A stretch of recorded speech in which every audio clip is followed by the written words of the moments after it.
warahmatullahi wabarakatuh. Kami di sini akan melakukan wawancara terhadap perusahaan distributor dari Pasqua. Sebelumnya perkenalkan nama kami. Saya Mutia Nazwa Aprilianti. Saya Tia Julia Henim. Saya Lydia Retnaulan. Saya Maritana Dika Putri. Langsung saja kita mulai wawancaranya. Assalamualaikum warahmatullahi wabarakatuh. Waalaikumsalam warahmatullahi wabarakatuh. Izinkan saya memperkenalkan diri. Nama saya Tia Julia Henim dari Universitas Muhammadiyah. Nah, kami di sini ingin menanyakan tentang manajemen rantai pasok dari perusahaan Pasqua. Sebelumnya boleh perkenalkan nama Ibu dan jabatannya di sini.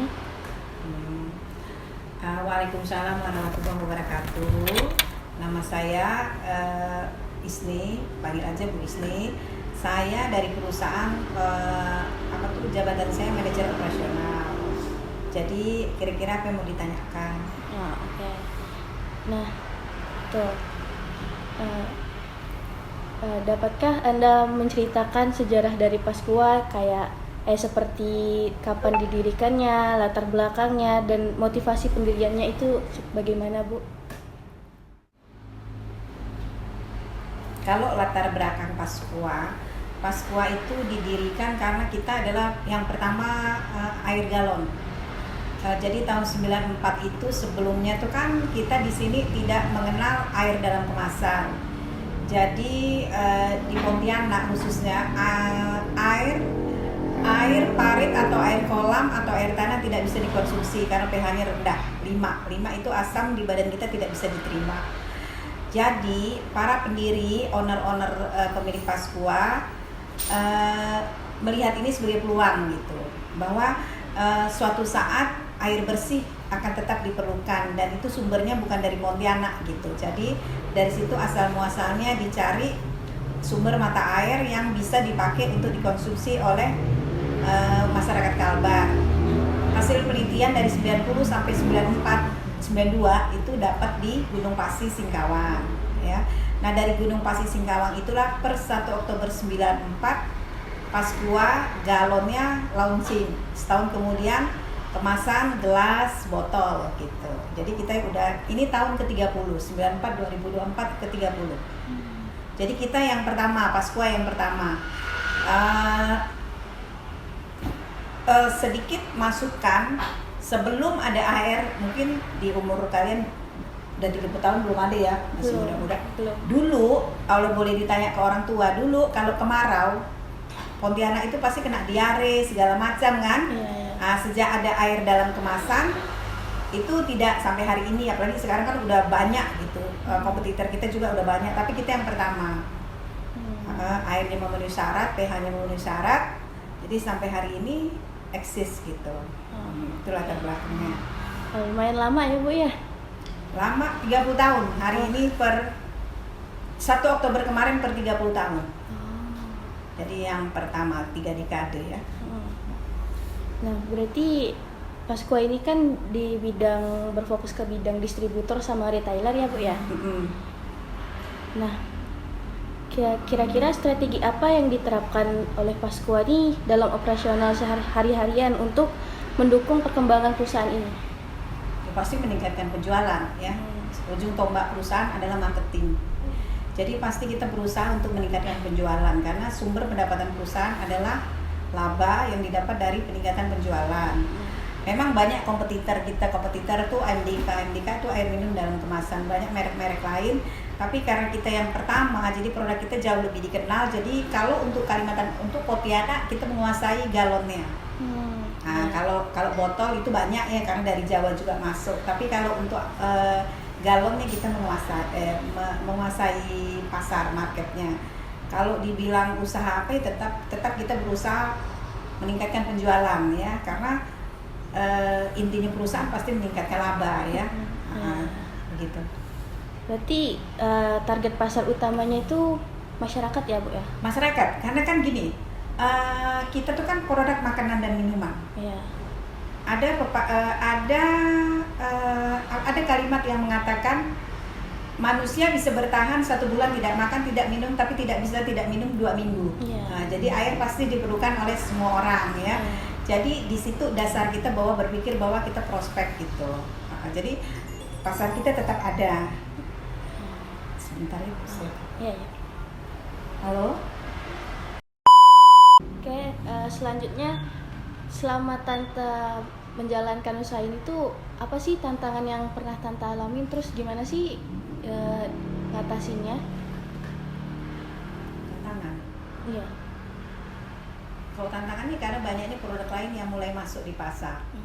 Jadi itu salah satu ya masalah pasar kita jadi berbagi kan. Dan biar produk-produk baru kan tetap ada apalagi produk dari Jawa kayak Lemin masuknya kan dia besar tuh. Terus mereka masuk melalui Alfamart, Indomaret. Itu salah satu pesaing kita juga gitu.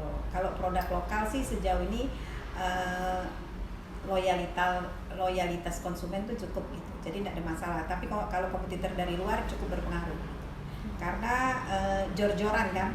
Karena kalau produk-produk dari Jawa tuh kan mereka tuh bukan satu produk, ya kan? Iya. Kalau Danun, Aqua dia bawa produk-produk lain kan? Satu itu. Lemin ini kalau nggak salah saya dengan produk apa dia ya? Wings, Indofood dengan klub gitu. Jadi mereka produknya bukan cuma satu gitu. Jadi itu ya tantangan lah buat kita untuk masuk ke daerah. Terus gudang penyimpanan itu di sini aja atau ada banyak lain gitu Tante? Kita ada selain distributor ada agen-agen besar. Jadi agen-agen besar yang punya gudang. Kalau kita ini barangnya tergantung truk. Misalnya truknya hari ini datang 7 itu dikeluarkan semua. Gudang kita terbatas, jadi cuma muat untuk 3 truk aja. Itu yang di samping itu cuma muat 3 truk. Yang lainnya distribusinya habis setiap hari. Karena kan kita tidak terlalu nyimpan itu sesuai, jadi kita sesuai permintaan pasar. Misalnya pasar hari ini minta 3.000 ya 3.000 distribusinya gitu. Karena kita tidak menyimpan barang terlalu banyak di sini gitu.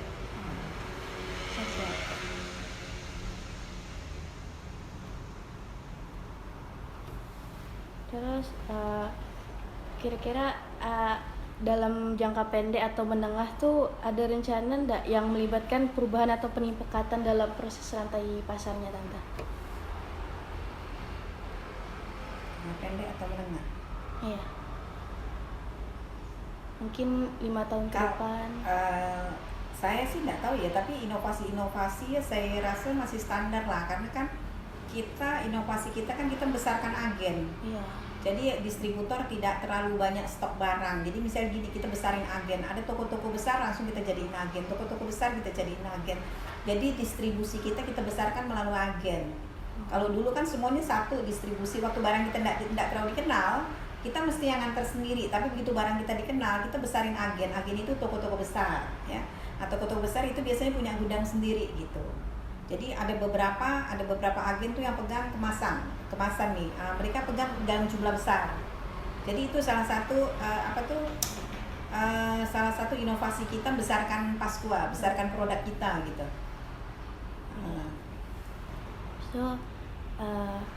Apakah Pasqua ini sudah menerapkan digitalisasi seperti zaman sekarang kan zamannya modern ya Tante ya? Nah, apakah Pasqua ini sudah mulai ke zaman modern? Nah, terus penerapannya itu seperti apa? Kalau digitalisasi,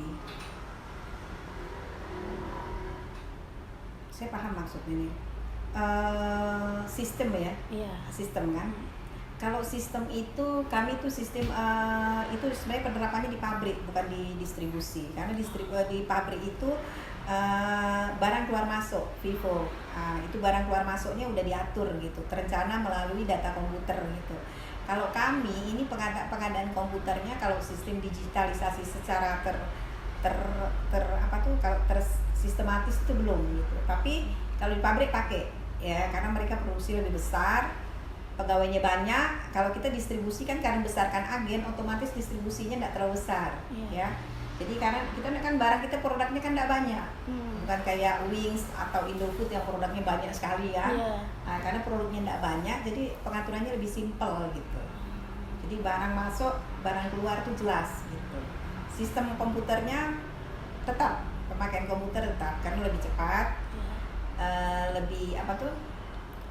lebih pasti, ya kan. Kalau lebih ketimbang manual, kita pasti pakai komputer. Oke.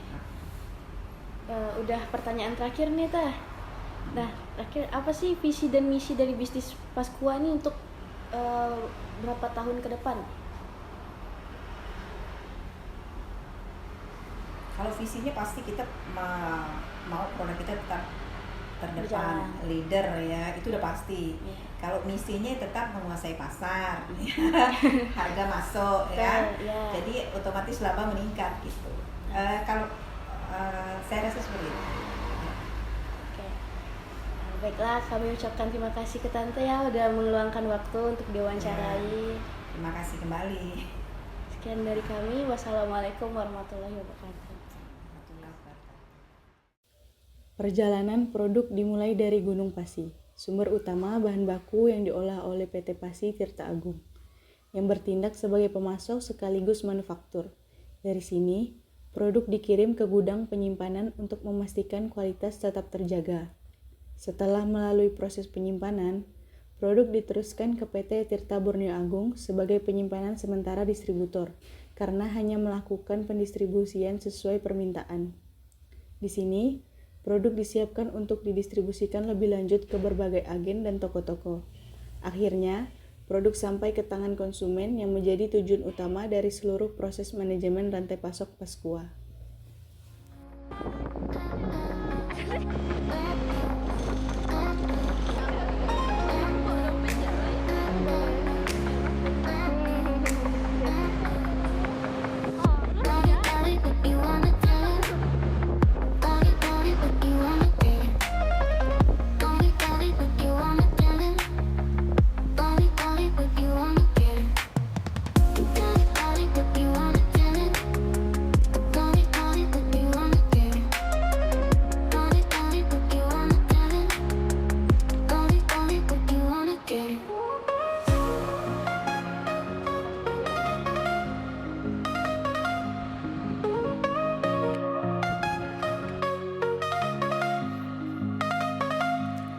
Goes on the same good, only what you wanna do, only body what you wanna do. Goes on the same good, only what you wanna do, only body what you wanna do. Oh, oh, do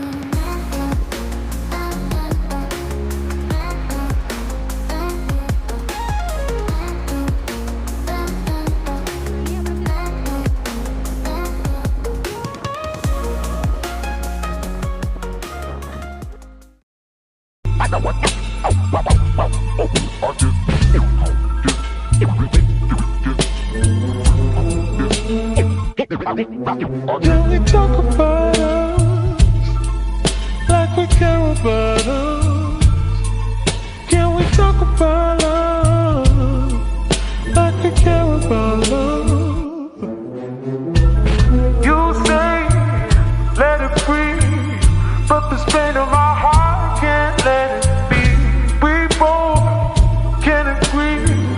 Tell me what is the point of nothing burns like